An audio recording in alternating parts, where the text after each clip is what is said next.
Chargesheet ভগবানের বিরুদ্ধে। মহামান্য বিচারপতি, ভগবানের বিরুদ্ধে এই চার্জশিট আপনার সামনে সুবিচারের আশায় পেশ করছি এবং বিশেষভাবে আশা করছি যে সত্যি সুবিচার পাব। আমি না পেলেও আমার পরে আমার সন্তান পাবে। ভগবানের বিরুদ্ধে প্রথম চার্জ।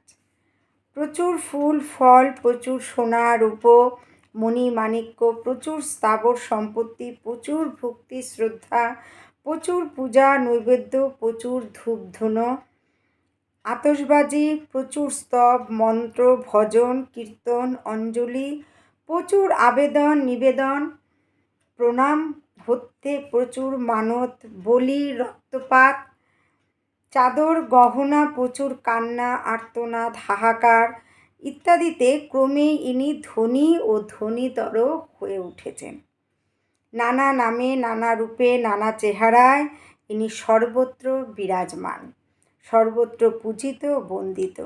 কিন্তু এত এত যুগ ধরে এই সুবিশাল ঐশ্বর্যের মালিকানা ভোগ করেও ইনি গরিবকে গরিবই করে রেখেছেন। তাদের জন্য চোখের জলই বরাদ্দ করেছেন, হাহুতাশ লিখে দিয়েছেন তাদের কপালে। বড়লোকরা মালিকরা মাতব্বররা এর প্রসাদে ও দাক্ষিণ্যে অনন্তকাল ধরে বড়লোক আছেন এবং আরও আরও বড়লোক হয়েই চলেছেন। এ আর সহ্য হচ্ছে না, তাই চার্জশিট ইস্যু করা হলো। ভগবানের বিরুদ্ধে 2 নম্বর চার্জ। বন্যা খরা অনটন দারিদ্র্য বুভুক্ষা অশিক্ষা কুসংস্কার অন্ধবিশ্বাস খুন জখম ধর্ষণ রাহাজানি লুটতরাজ বলপ্রয়োগ সর্বোপরি দাদাগিরি গরিব মানুষের জীবনকে যুগ যুগ ধরে বিভীষিকার অন্ধকারে আচ্ছন্ন করে রেখেছে। গ্রামে শহরে পথে প্রান্তরে দেশে দেশান্তরে এত পুজো এত আরাধনা এত স্তব এত তুলসী বাতাসা নকুলদানা এত চন্দন এত বেলপাতা এত মন্ত্র সব আত্মসাৎ করেও ভগবান গরিবের জন্য অন্ধকার দূর করার কোনো ব্যবস্থাই করেননি। আর বরদাস্ত হয় না তাই ভগবানের বিরুদ্ধে শেষ চার্জ। ইনি এতই চতুর ও কৌশলী যে ইতিমধ্যেই কোনো কিছুতেই কোনো মতেই একে দেখা যায় না।